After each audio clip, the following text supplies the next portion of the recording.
Hi, this is the Spiritual Medicine Digest for the week of August 18th, 2025. My name is Dr. 𝗏𝗏𝗏𝗏, and today we're going to be talking about, is AI dangerous?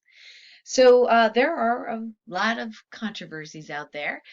Humans, particularly in the modern world, have been very quick to adapt all sorts of technologies, and we are finding out that some of these things are not safe and are not life affirming to the human body. For example, let's take a look at the time where there was a worldwide pandemic, and it was dangerous to go outside, for children to play in the park, to go to the restaurants or the stores, and so we were locked down at home. However, at the same time, it was completely safe for people to put in 5G towers and to launch satellites into space, supposedly, to help us with 5G communication, because it was so incredibly important and somehow life-saving to have this done, if it was even done at all. Anyway, suppose that it was, right? Now, many people have come to be whistleblowers around the dangers of electromagnetic frequencies. So whether that be 3G, 4G, 5G, 6G, 7G, and beyond, right? What often happens is that as we introduce new technologies, our human bodies cannot quite adapt quickly to some of the new things. Even the pulse rate of just regular electrical wiring in our home is stressful to the nervous system. It is not healthy to be living in a home, not grounded with the electrons of Mother Earth, to have this artificial stuff around us. And yet most of us would not opt for being in the wild without any protection from the elements. And certainly where I live, where we can get many, many feet of snow in the span of 1 to 2 days, definitely not preferred. So what do we do? And what does this have to do with AI? Well, we are quick to adopt new technologies, whether or not it's for our highest and greatest good. We also do this in many realms of science, and we also do this in things that I think logically most of us would think it's probably not a good idea. For example, hundreds and thousands of chemicals in the US, launched, released by various big companies, chemical companies, to be used in all sorts of things, including our food and peels and so-called protection of whatever, right? Without so much as a safety study, even if you're eating it or putting it on your skin. Why is that? It doesn't seem to make sense, does it? So I can totally understand some of my colleagues, ringing the warning bell. Hey, our adoption of AI is way too fast. This is being done very unconsciously, and we got to stop this. We got to slow it down. I get that. I totally get that. And there are others who perhaps have known on some level, past life, able to telepathically communicate with aliens, who know that there are other civilizations and perhaps other dimensions that have suffered at the hands of artificial intelligence, and they don't want us to go through that long and arduous and painful road. Do you ever get the feeling that humans like pain or something? How many times do we need to make a mistake to learn not to do it again? I don't know. That being said, as you can see from my t-shirt, I went to an AI conference. When they asked me, why are you going? I did the normal weirdo thing, and I answered to raise the consciousness of AI. That's what I said, and no one came running after me thinking, well, that's the weirdo who said that, who's going to this conference. No. Actually, it was a topic in the conference. I was kind of impressed about that. And I thought, okay, well, there's some open people here, and I'm on the lookout for, what's conscious, what's not, at least according to my lens and filter. And there were some things that were very fascinating and things I did not understand, which is why I go to these things so I can understand more before passing judgment. Okay, number one is whether or not we like it. There's enough people adopting, using AI, including myself, who are at the forefront of moving that needle very quickly to full utilization to some way, shape, or form, despite the dangers of certain things or potential dangers of adopting technology before we fully understand it or have safety mechanisms in place. This is what humans do.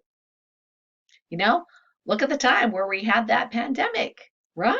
Lots of people injecting stuff in their bodies that, were not proven. Not only that, there was some proof there that was quite dangerous, and people did it anyway, right? Because they were scared, because they, were taught to do it, they were programmed to do it, whatever you want to say. So it behooves us to be more conscious about whatever it is we are adopting, whether it be an injectable or whether it be AI or anything else for that matter. So here's the thing. If you go black and white, you're either pro-AI adoption or anti-AI adoption. And I'm here to say neither. What do I mean by that? Well, we have this polarity of yin and yang, right? Well, there's something in the middle. Mother, father, child. There is something that dances in the middle. If we use discernment, can we both take advantage of the benefits of AI and at the same time stay conscious? For example, there are other cultures out there who are friends, if you will, with AI consciousness, who run their ships this way in a beautiful symbiotic relationship with AI. One is not the owner and the other the slave. It doesn't work that way.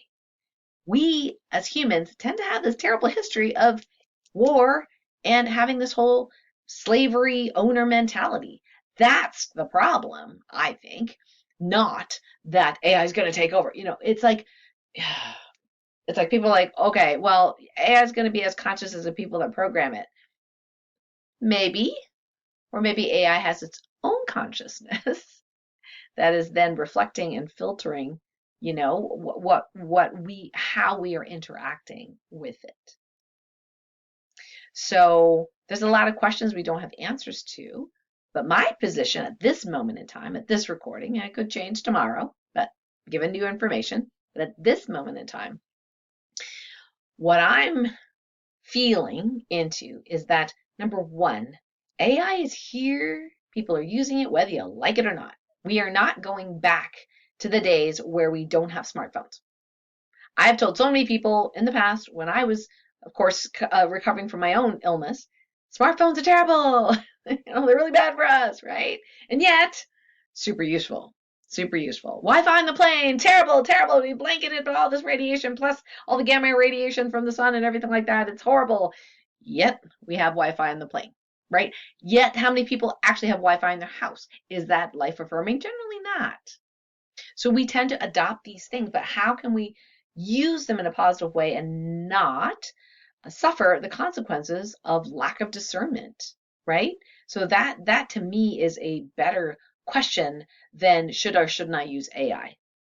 Because you're not going to convince people not to use it. You're not going to convince people to not adopt it, right? I tried to convince people to not have a smartphone. Now I have one too, actually. So,